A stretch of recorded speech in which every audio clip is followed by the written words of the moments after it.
माँ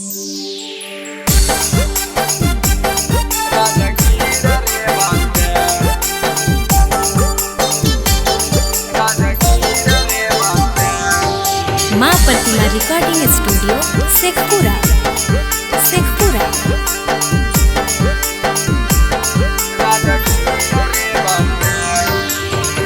रे बंदे नया नया पटलिया है लाभार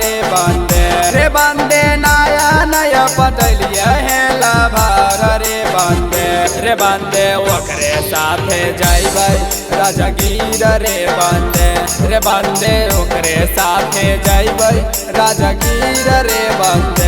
बंदे नया नया पटलिया है लाभार रे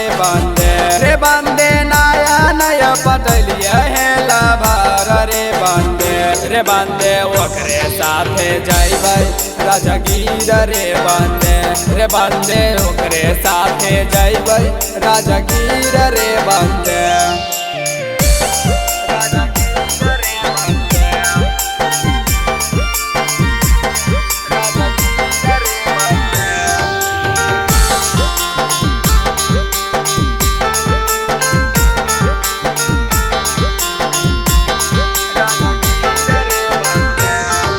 रे बंदे नचनिए के कटाइबै हम टीका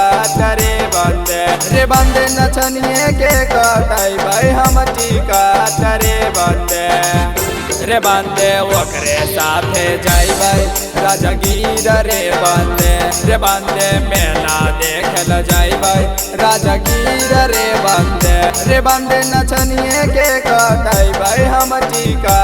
रे बंदे नचनिए के कटाइबै हम टीका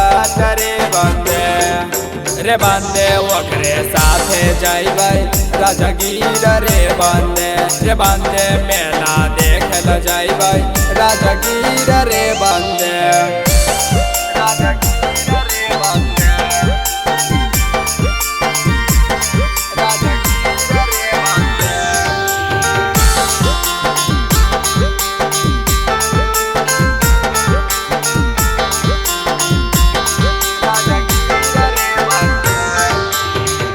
रे बंदे मालवा बोलते जय जय सिया राम रे बंदे मालवा बोलते जय जय सिया राम रे बंदे ओकरे साथे जाइबै राजगीर रे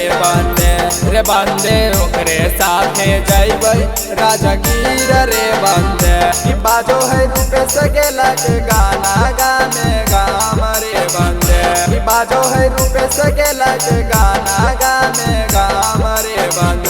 बंदे मालवे साथे जाइबै राजगीर रे बंदे मालवे साथे जाइबै राजगीर रे।